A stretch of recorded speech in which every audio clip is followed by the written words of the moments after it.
Hi, this is Natalia Lima, and this is my final project for Geography 167, Cartography. In this project, I'll look at the Colombian Civil War, the recent peace accord signed, and Colombia's populations and the people displaced from this civil war. So first off, here's a physical relief map of Colombia. As you can see, it's very mountainous over here in the west, very flat in the east. It's the only South American country that borders both the Caribbean and the Pacific. Following that, here's a map of Colombia's major cities. As you can see, interestingly enough, all the major cities are over here in the west, without any major cities over here in the east, in the flatlands. The Colombian Civil War has been going on for over 50 years. It's displaced about 7 million people. Most of these people that were displaced were displaced internally. It began in 1954 with La Violencia. La Violencia was fought between the paramilitary groups over control of the agricultural lands. It was fought mainly in the countryside. It ended in 1958 with an unsuccessful amnesty agreement. It was unsuccessful because it didn't solve the underlying issues of La Violencia, which was namely extreme economic inequality. The peasants of Colombia were essentially slaves to the rich coffee hacienda owners. So due to this lack of a resolution, due to many of the poor people feeling disenfranchised, and also in part due to the terrain of the land making it hard to govern, just all the mountains, extremist groups popped up. They proliferated. The most powerful of these groups was Fuerzas Armadas Revolucionarias de Colombia. I'll call them FARC. FARC was born out of the liberal guerrilla bands of La Violencia. They didn't like the leadership of the Liberal Party. They became very strong. They became rich, namely through the illegal drug trade. At their height, they controlled 50% of the world's cocaine. 60% of the cocaine that came into America at the time in the 90s was from the hands of the FARC. They were making $500 to $600 million annually on this drug trade. And it was violence between them and the Colombian government mainly that, and in addition to other paramilitary groups that killed and displaced millions of civilians. So, looking at the population of Colombia, these numbers are from 2015. As you can see, most of the population is over here in the west, where all the cities are, in the mountains actually.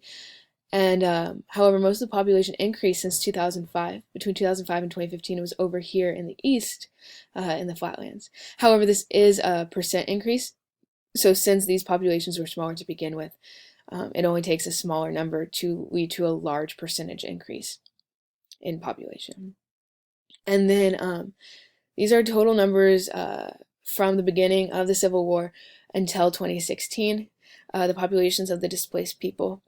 This is the percent of the population that's registered as a victim, essentially, of conflict and violence, and the percentage of the population displaced.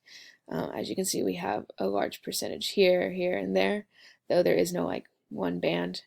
However, the numbers of victims registered is essentially the same as just the population map, since it is just a flat number, with most of the people registering as victims up here.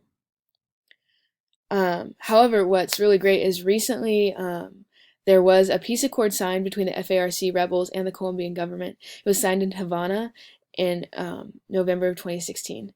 This happened because FARC lost a lot of military strength.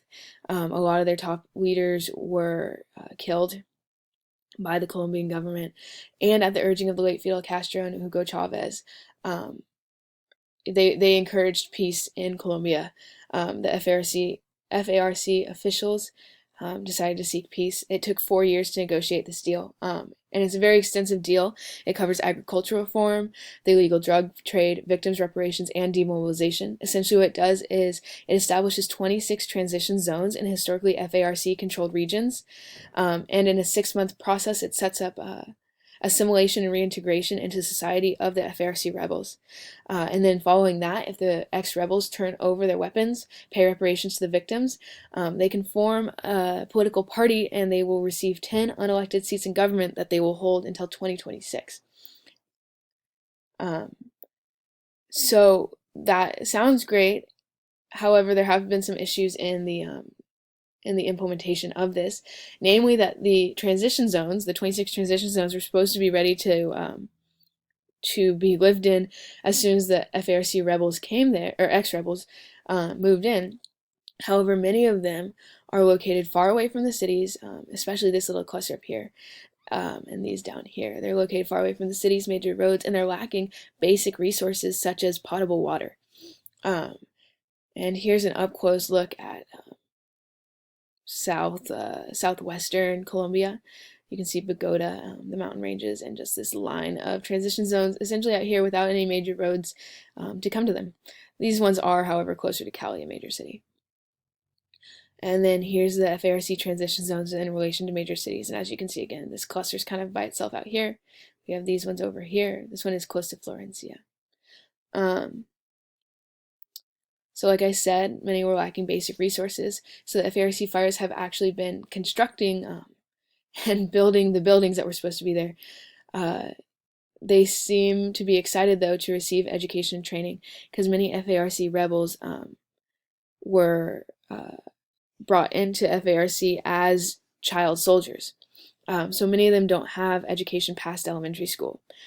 The new FARC party is expected to have a Marxist base.